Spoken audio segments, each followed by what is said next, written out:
You know, a lot of guys ask me, I take people out all through the year, spring, summer, fall, wintertime, and they're all looking at me and say, hey, you're not using the forward-facing sonar.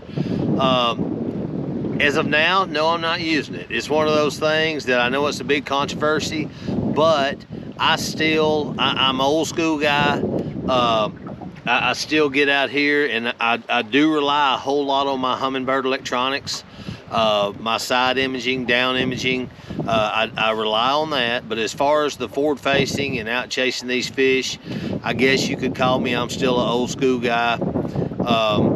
I really, really like to get out and not only look at my contour lines,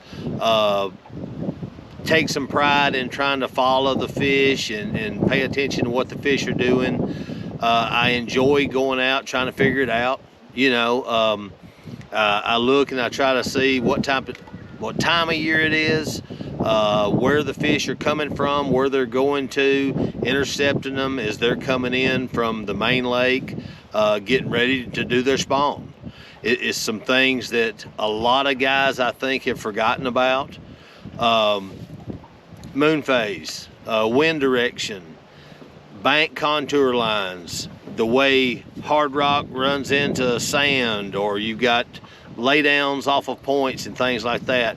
It's just some of the things that I still enjoy looking and searching, and a lot of times guys laugh at me because here on my home lake I still use what I call pirate's maps.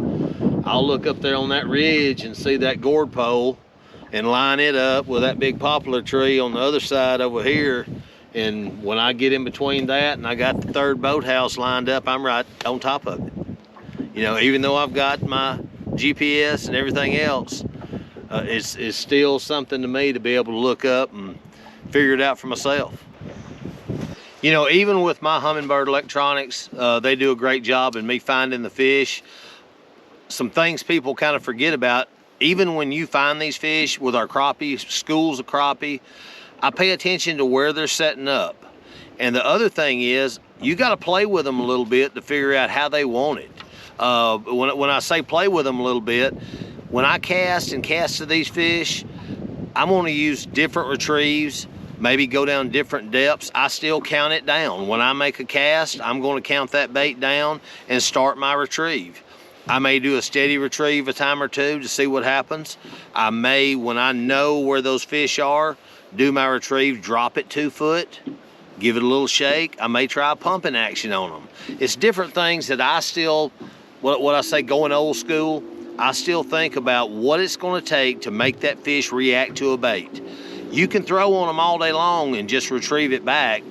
Sometimes you catch them, sometimes you won't. But if you think about those fish, where they're laying, what they're sitting on, if they're off the bottom, or if they're in the top of the treetops, or if they're dug in there tight, you know, you got to figure out what's it going to take to get that fish to react to that bait and eat it. And you got to get out there and play with them. So, you know, that's some of my old school tactics I think a lot of people forget about.